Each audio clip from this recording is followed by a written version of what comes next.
Halo sahabat, kembali lagi bersama kami di podcast Jurnal Perempuan, podcast yang memperbincangkan feminisme dan kesetaraan bersama saya Retna Darudewi. Sahabat apa kabar? Sudah lama ya kita nggak bersua lagi di kanal Jurnal Perempuan podcast kali ini yang bekerja sama dengan Yayasan Tifa dalam menghadirkan podcast yang seru. Bahasan podcast kali ini sejalan loh sahabat dengan Jurnal Perempuan ke-115 yang sudah terbit, yaitu Partisipasi Politik Perempuan Muda. Nah, podcast kali ini kita akan ngobrol soal identitas politik perempuan dan kaum muda. Siapa saja nih sahabat yang baru akan nyoblos di tahun 2024 yang akan datang menjadi pemilih pertama kalinya? Apakah sudah mengetahui isu apa saja yang mau fokus dikawal? Nah, untuk membahasnya lebih lanjut agar wawasan kita juga bertambah, kita sudah mengundang Ari Mega Prastiwi atau yang akrab disapa dengan Kak Mega. Halo Kak Mega, apa kabar? Halo, apa kabar? Baik, Mbak Daru. Baik, sesuai peribahasa nih, tak kenal maka tak sayang. Jadi yuk kenalan lebih jauh lagi sebelum kita seru-seruan ngobrolin mengenai perempuan dan politik. Kak Mega silakan memperkenalkan diri dulu. Baik, terima kasih. Halo semuanya sahabat JP, apa kabar? Semoga dalam kondisi sehat ya. Well, perkenalkan, saya Ari Mega. Saya Project Officer di Jurnalisme Aman di Yayasan Tifa. Latar belakang pendidikan saya lulusan Fakultas Ilmu Budaya di Universitas Indonesia dan juga awardee untuk Short Term Award Australia Awardee for Democratic Resilience Digital and Media Literacy Program di Queensland University of Technology atau QT. Oke, baik. Nah, udah gak sabar lagi nih Kak Mega untuk kita diskusi mengenai isu yang kali ini kita angkat. Jadi pemilu 2024 kan tinggal beberapa bulan lagi sebenarnya ya kalau dihitung-hitung. Kemudian nanti kita akan memilih calon-calon pemimpin yang kelak akan merumuskan kebijakan yang penting banget untuk bertahun-tahun yang akan datang seperti itu. Nah, utamanya untuk kaum muda, terutama perempuan, apalagi yang baru memilih tahun 2024 nanti untuk pertama kalinya. Berdasarkan pengalamannya Kak Mega nih di bidang riset politik dan jurnalistik di pemilu 2019 yang sudah berlalu, apakah kelompok perempuan dan kaum muda sudah terlihat kecenderungannya akan milih calon yang kayak apa sih? Terus isu yang mereka kawal tuh apa? Kemudian gimana nih caranya untuk pemilu 2024 kita bisa membangun atau mengawal identitas dan tujuan yang kokoh hingga mewujudkan keterwakilan perempuan di politik. Oke, sekarang kita mau lihat latar belakangnya dulu ya. Tadi nyebutin pemilu 2019. Nah, kalau dari pemilu 2019 itu persentase perempuan terpilih, let's say untuk DPR RI itu sudah mencapai 20,52% gitu ya. Ini sebenarnya ada peningkatan dari jumlah perempuan terpilih di hasil pemilu 2014 itu di angkanya masih 17,32%. Meskipun ada angka keterwakilan yang sudah menyampai 20% itu ternyata tidak diikuti juga nih oleh meningkatnya jumlah perempuan yang mengisi posisi pimpinan di komisi-komisi di DPR gitu. Posisi-posisi strategis pengambil keputusan itu masih minim diisi oleh perempuan. Tapi meski minim, ternyata datanya World Bank tahun 2019 itu menunjukkan bahwa negara Indonesia menduduki peringkat ke-7 se-Asia Tenggara untuk keterwakilan perempuan di parlemen. Cuma nanti kita nggak tahu ya 2024 seperti apa. Meski keterwakilan perempuan sudah ada, walaupun jumlahnya masih belum ada peningkatan, walaupun jumlahnya masih belum signifikan. Ini kalau saya boleh ngutip tulisannya Ardila Syakira dan Bu Naimin Hazmah di Project Multatuli ini, judulnya kan dia kalau nggak salah Jalanan Terjal Menuju Keterwakilan Parlemen, itu betul. Kita kan sudah punya mandatory ya kalau perwakilan perempuan itu harus 30%. Itu nggak semulus usaha mereka dibanding dengan caleg-caleg pria. Nah, lantas preferensi 2019 itu seperti apa sih? Ini kalau pengalaman saya ya di tengah saya menjalankan beberapa project yang terkait sama women leadership, saat itu mereka lebih memilih calon pemimpin yang punya visi kuat untuk menciptakan lapangan kerja. Lalu isu di pendidikan sama isu-isu lingkungan. Isu kesetaraan gender juga sudah ada dan hak perempuan juga semakin menjadi perhatian ini pada saat 2019. Kalau saya pikir untuk pemilu 2024 ini, apalagi dengan banyaknya calon pemilih perempuan, oke lah ada lebih tinggi ya, dan kemudian juga pemilih muda juga semakin meningkat. Saya rasa yang akan mendominasi keinginan mereka memilih siapapun nanti, entah itu capresnya ataupun calegnya, itu akan bermain di isu iklim dan iklim lingkungan serta kesehatan. Juga termasuk lapangan kerja ya. Preferensi itu jadi preferensi mereka. Kenapa? Karena kita baru aja kena pandemi. Benar. Ya, ini berdampak pada ekonomi. Terus selain ekonomi ya pasti ada dampaknya sama lapangan kerja, sama kesehatan nih. Karena pada saat pandemi sudah mereka sakit gitu ya, kemudian terdampak juga di ekonomi, sehingga ya fisik dan mental juga terdampak nih. Apalagi anak muda sekarang sangat concern sama kesehatan mental gitu. Jadi mereka pasti akan memilih preferensi, entah itu partai ataupun nanti capres yang akan menyuarakan suara mereka di iklim, kemudian kesehatan, dan kemudian juga kesehatannya itu lebih holistik ya gitu. Jadi ada fisik juga, kalau bisa nanti akses untuk ke kesehatan mental juga jadi semakin mereka jadi terakses seperti itu. Itu aku rasa yang jadi concern teman-teman atau calon para pemilih muda di 2024 ini, juga sebagian perempuan yang waktu 2019 lalu mereka sudah milih seperti itu. Dan yang perlu saya menurut saya ini yang perlu garis bawahin, kelompok perempuan sama kaum muda ini pemilih yang berpotensi. Kenapa? Mereka ini generasi yang aktif di media sosial dan punya pengaruh dalam membentuk opini publik. Seperti itu. Oke, wah sahabat nih, kita udah dapat banyak nih. Jadi kemungkinan nih nanti siapapun yang kita pilih concernnya kuat di lingkungan, ekonomi, yang artinya lapangan pekerjaan mudah-mudahan terjamin nanti, apalagi sejak pandemi ya banyak orang yang kehilangan lapangan pekerjaan, kemudian kesehatan juga. Ini kayaknya aku jadi ingat tadi kita sempat ngobrolin betapa polusi terutama di kota besar kayak Jakarta. Betul. Udah bikin banyak orang sakit, terutama anak-anak. Mudah-mudahan kedepannya ada pemimpin yang concern ke situ ya. Jadi mungkin kaum muda juga butuh nih peduli akan isu ini. Apalagi tadi yang sudah Kak Mega singgung juga, kaum muda ternyata punya potensi kuat untuk membentuk opini publik. Betul. Dan itu kayaknya the power of social media juga ya. Tapi aku masih perlu menyayangkan, tadi sudah disebut kalau kita berkaca pada pemilu 2019 yang lalu masih 20, sekian persen ya untuk perempuan ya. Betul. Ini kemarin riset kami di JP juga memang concern ke representasi perempuan, terutama perempuan muda yang kayaknya memang belum memenuhi pengaruh utamaan gender ya Mbak, yang harusnya 30% kan. Dan itu kayaknya sulit sekali untuk menembus paling tidak 30% gitu. Gak usah bermimpi 50-50 dulu deh, 30% aja sulit banget kan.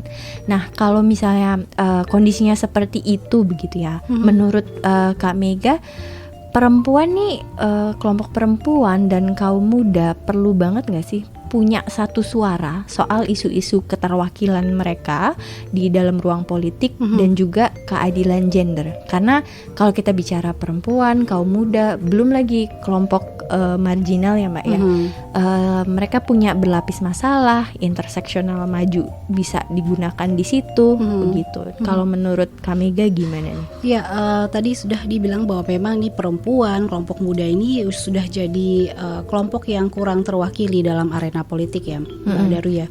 Nah, maka dari itu kalau kelompok ini terus memiliki identitas politik kuat, harusnya mereka dapat lebih aktif dalam memperjuangkan keterwakilan yang lebih baik di tingkat politik ya. Jadi setidaknya memastikan bahwa kepentingan mereka diakui dan diperjuangkan oleh para pemimpin politik nantinya.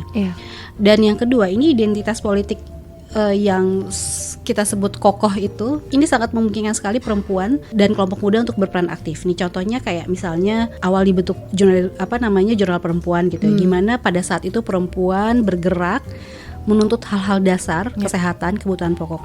Konsisten ini terus, saya rasa nanti kedepannya terus perempuan berperan aktif untuk dalam dunia kerja, isu-isu keadilan gender. Saya rasa ini ini harus tetap diperjuangkan gitu. Kalau enggak, kita mau kemana lagi gitu.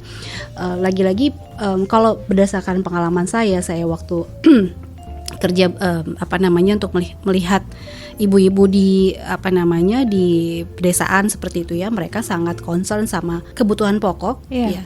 Tidak hanya makanan aja nih, tapi juga pendidikan anaknya, kemudian kesehatan anak-anak mereka, itu yang mereka tuntut. Dan akhirnya saat dulu mungkin sebutannya posyandu ya, sekarang masih ada, itu dihidupkan lagi. Let's say tahun 2019 saya ke daerah di beberapa daerah Jawa Timur itu, mereka mengalami ada stunting kan.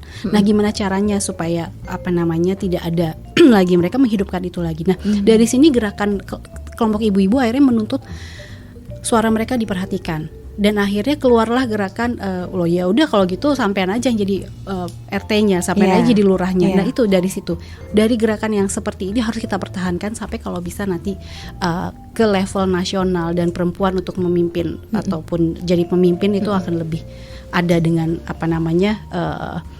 satu suara itu di suara teman-teman perempuan dan juga kelompok muda, begitu. Itu memang harapan yang mudah-mudahan bisa terrealisasikan Kak ya, Mbak ya. Karena kalau kita bicara misalnya tadi di desa yang Kak Mega kunjungi, kalau bisa oh ya sudah Anda saja yang jadi pemimpin segala macam untuk yang perempuan gitu. Wah, itu menurut aku progresif banget sih. Betul. Karena dari beberapa riset di jurnal perempuan, dan mungkin ini juga fenomena sosial juga ya. Jadi di riset yang kemarin aku terlibat di jurnal perempuan, masih ada loh sudut pandang yang sangat seksis, dan ada perempuan yang bahkan mau jadi lurah saja tidak diberikan kesempatan oleh warga setempat karena dianggap loh perempuan emang bisa jadi pemimpin, bukannya harus ngurus rumah tangga ya, yang seperti itu.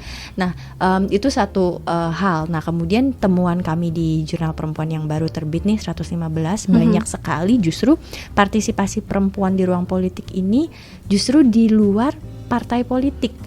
Kemudian ada juga artikel-artikel yang menunjukkan peran perempuan dan sekutunya, yaitu laki-laki, mendorong pengesahan UU TPKS tahun 2022 kemarin.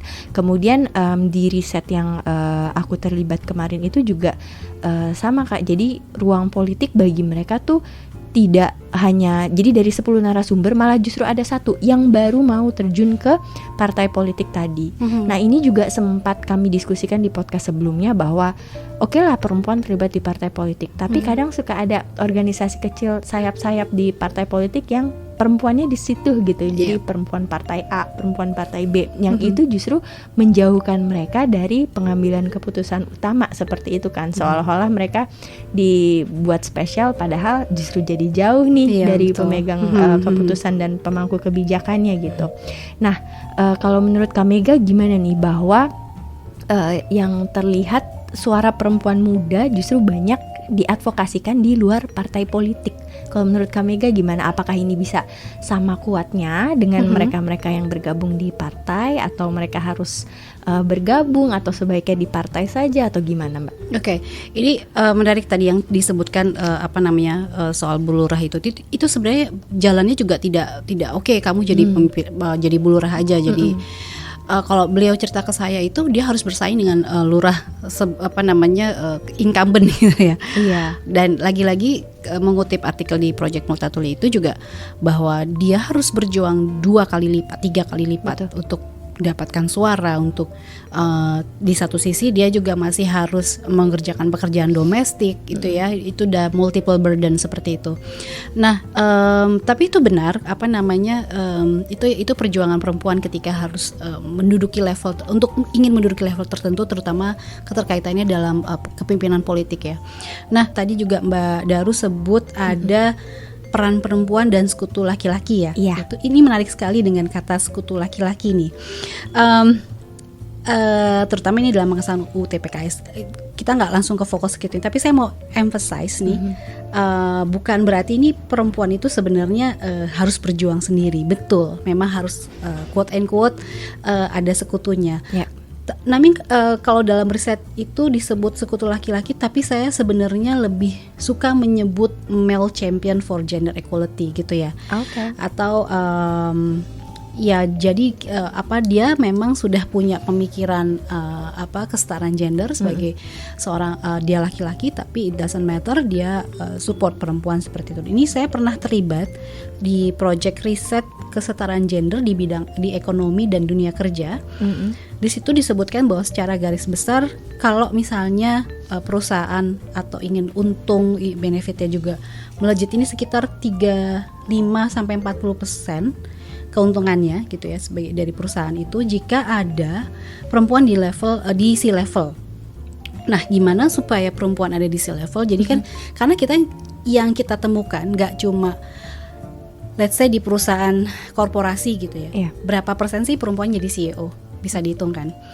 Rata-rata mereka mandek di level manager, ataupun misalnya mereka di C-level tapi bukan di pengambil keputusan. Let's say hanya bukan saya bilang hanya ya, tapi di sayap mana seperti itu. Ya, dia nggak punya pengambil keputusan, itu yang terjadi. Sama halnya di dunia media, 60%-nya perempuan. Oke.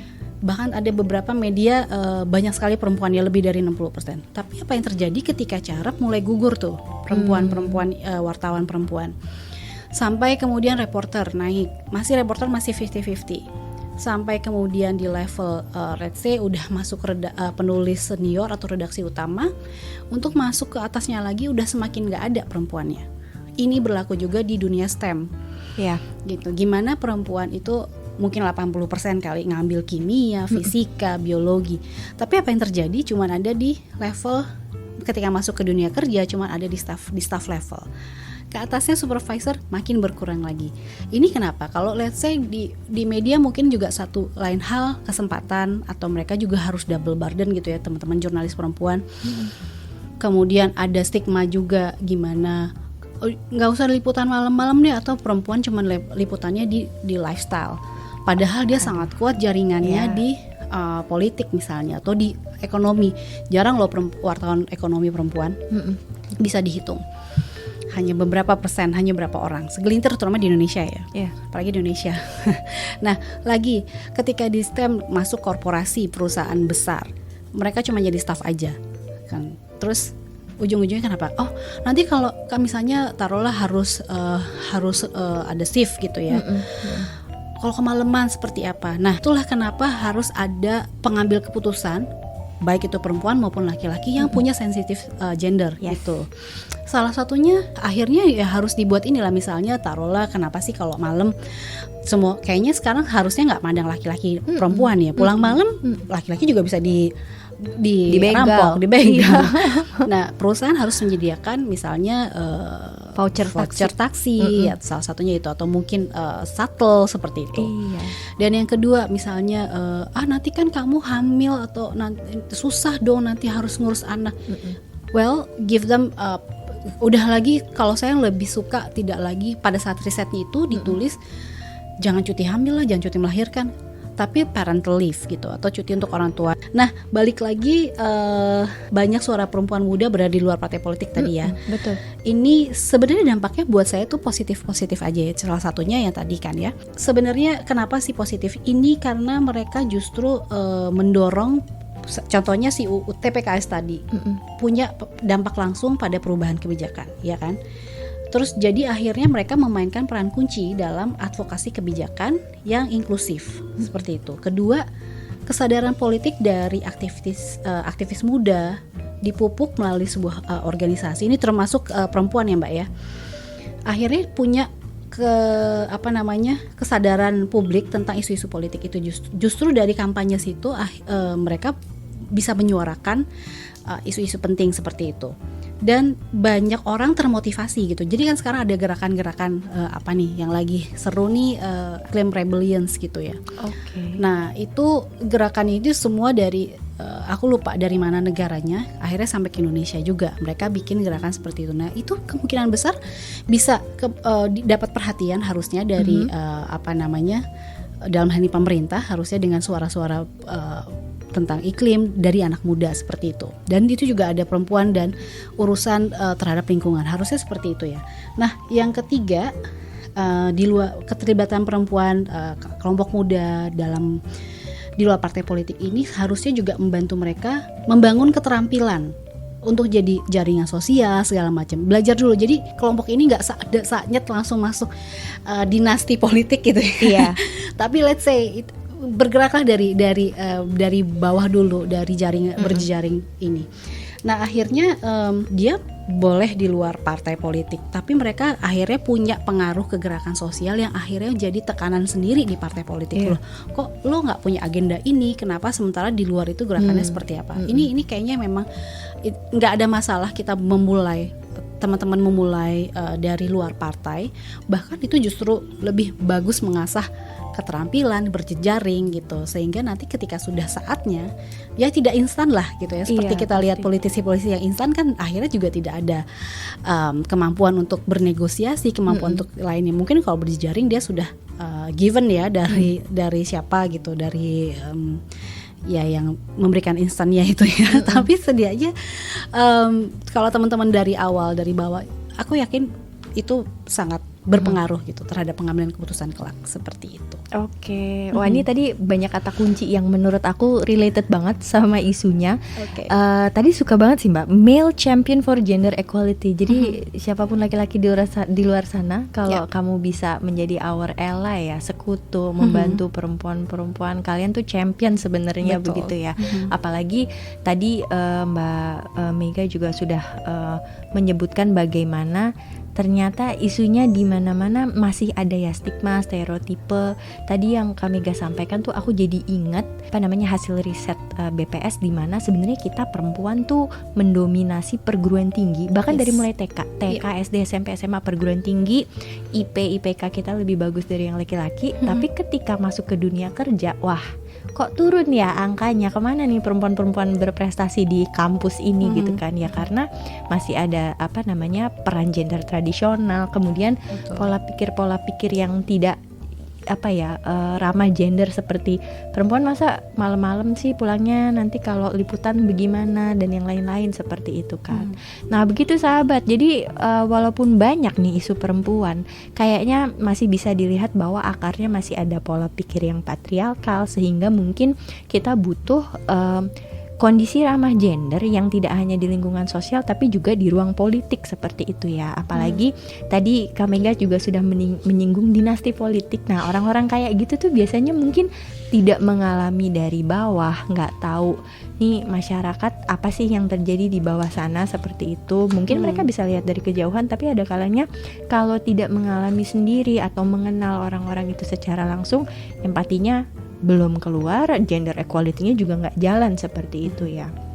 Apalagi kalau misalnya kita bicara isu perempuan, banyak yang dikesampingkan oleh para pemangku kebijakan. Buktinya UU TPKS saja perjuangannya lama sekali sampai disahkan seperti itu. Belum lagi pembangunan ekonomi makro misalnya. Nah kalau menurut Kak Mega nih, apa aja sih isu-isu yang akan menjadi perhatian dari para perempuan dan kaum muda di pemilu 2024 nanti? Yang pasti nih pemilu 2024 ini akan jadi momen penting nih buat perempuan sama kaum muda untuk advokasi isu-isu ya Mbak ya. Terutama ya itu kita pasca pandemi, gimana sih dunia berubah dengan cepat gitu. Dan juga turunannya, tadi kita juga sebut gimana ini polusi nggak kelar-kelar gitu ya, terus kebakaran hutan di mana-mana. Nah saya rasa sih kalau menurut aku nih ya, 2024 ini harusnya yang masih jadi concern sih lingkungan ya gitu, dengan gerakan teman-teman anak muda concern sama lingkungan. Apalagi sudah mulai nih kelihatan kayak sosial media, gara-gara ada yang salah ngebakar hutan itu ya, hanya untuk prewed, itu jadi viral sehingga terbuka nih ya pemikiran teman-teman yang taruhlah nih anak saya juga akan tahun ini akan nyoblos nih. Jadi gara-gara itu dia semakin concern. Ternyata memang harus ada pemimpin yang concern sama isu lingkungan. Kenapa? Ya nanti kan orang-orang tua udah nggak tinggal di sini, di planet ini. Gua nih mak yang tinggal di sini nih. Gimana harus everlasting seperti itu. Harus lebih hijau, lebih apa gitu. Itu sudah jadi menurut aku tuh akan jadi isu yang paling penting kalau misalnya kebijakan yang entah itu nanti caleg ataupun nanti capres itu akan sangat concern apa enggak ke sini, karena pemilih muda itu kemungkinan suaranya akan ke sini gitu, kemungkinan besar ya, setidaknya di kelompok para calon gengnya teman-teman anakku nih udah tahu mereka mau kemana. Kampanyenya udah dimulai dari sekarang, bahwa minimal bukan kampanye lebih nih, mereka lebih dikit-dikit kampanye soal environment, dikit-dikit kalau bikin ide acara selalu dikaitkan sama lingkungan hidup. Enggak cuma di kelompok anak saya, kalau kita datang ke pensi-pensi SMA sekarang pasti ada hijaunya seperti itu, tapi bukan greenwashing yang pastinya. Nah, isu yang berikutnya tuh pendidikan.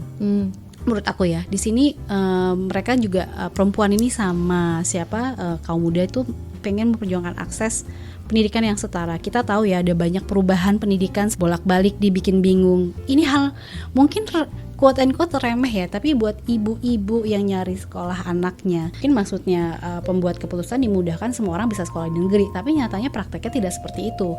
Nah, akhirnya jadi kayak semacam ini gimana sih kita anak sekolah mau gimana, isu katanya BPJS mau dihilangkan, itu jadi concern juga sama pemilih perempuan. Nah, gimana nanti kesehatan, akses ke buat kesehatan reproduksi, karena kan sebelum ini kayak kehamilan semua ditanggung sama BPJS gitu ya. Jadi gimana nanti kalau ketika saya mau punya anak masih ditanggung atau enggak gitu. Intinya seperti itu. Isu dasar itu masih jadi preferensi pemilih 2024 nanti begitu. Tapi dari apa yang disampaikan Kak Mega, aku ngerasa kayaknya generasi muda pemilih pertama sekarang jauh lebih progresif ya. Mereka beruntung sekali dibandingkan aku. Let's say dulu ketika aku jadi pemilih pertama nggak ada tuh informasi sebaik sekarang, kampanye, apalagi kesadaran bahwa kita harus, walaupun kaum muda ya, di saat aku dulu menjadi pemilih pertama belum ada tuh kesadaran untuk kita harus memilih pemimpin yang oke di isu lingkungan, karena kedepannya aku yang akan hidup lebih lama daripada generasi yang sebelumnya, seperti itu. Jadi mudah-mudahan sih bisa benar yang tadi Kak Mega sebutkan ya, public opinion tuh dibentuk kuat oleh kaum muda sehingga memilih pemimpin yang mudah-mudahan tepat ke depannya. Ya. Wah, seru banget nih sahabat obrolan kita dengan Kak Mega. Nah, terakhir nih pertanyaan untuk podcast kali ini. Menurut Kak Mega, melihat tingginya antusiasme perempuan dan kelompok muda untuk membangun negeri ini, apa aja sih perubahan yang bisa dibawa oleh mereka selama 5 tahun ke depan? Oke, tadi menarik ya, sebelum aku menjawab pertanyaan ini Mbak Dari tadi bilang terpapar informasi.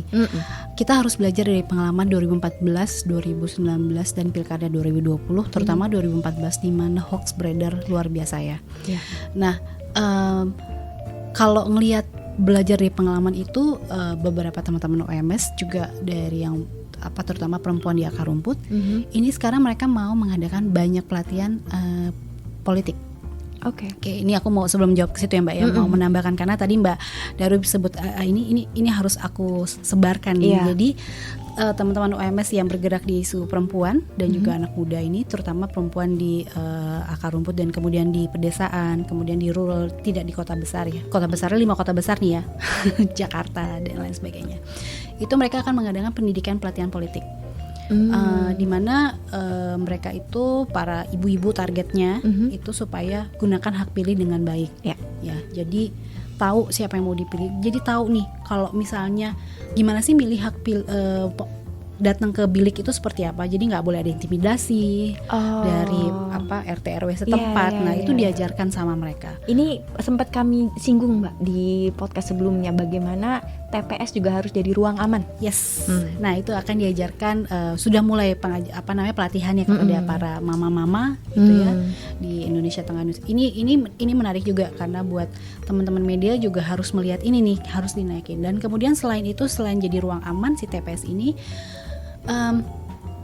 tahu cara coblosnya seperti apa, kemudian juga tahu cara menggunakan gadget. Ini juga jadi perhatian teman-teman pegiat digital literasi, supaya tidak terulang lagi nih penyebaran hoax dan akhirnya berujung pada pemenjaraan. Kan kalau kita lihat 2014 itu kan banyak sekali ya yang dia bukan siapa-siapa, ibu-ibu biasa saja tapi asik aja nyebar-nyebar hoax kemana-mana. Nah itu kita nggak pengen teman-teman OMS, kemudian juga para pegiat digital literasi, terutama buat perempuan, nggak pengen lagi ada kasus seperti itu. gitu. Jadilah pemilu 2024 tuh yang chill sebenarnya.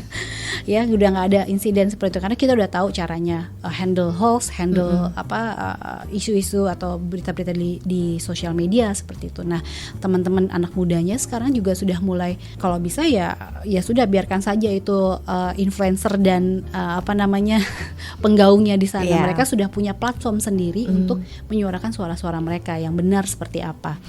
Nah, makanya kembali lagi apa yang harus bisa dibawa, perubahan apa aja yang bisa dibawa perempuan sama kelompok muda nanti untuk 5 tahun ke depan. Lagi-lagi ini adalah advokasi isu lingkungan dan perubahan iklim. Ini penting sekali karena kaum muda khususnya perempuan nih harus memperjuangkan kebijakan yang lebih agresif dalam perubahan iklim. Ini contohnya ini ya. Waktu saya yang di Ibu-Ibu Jawa Timur itu ada satu ibu-ibu yang menemukan mata air.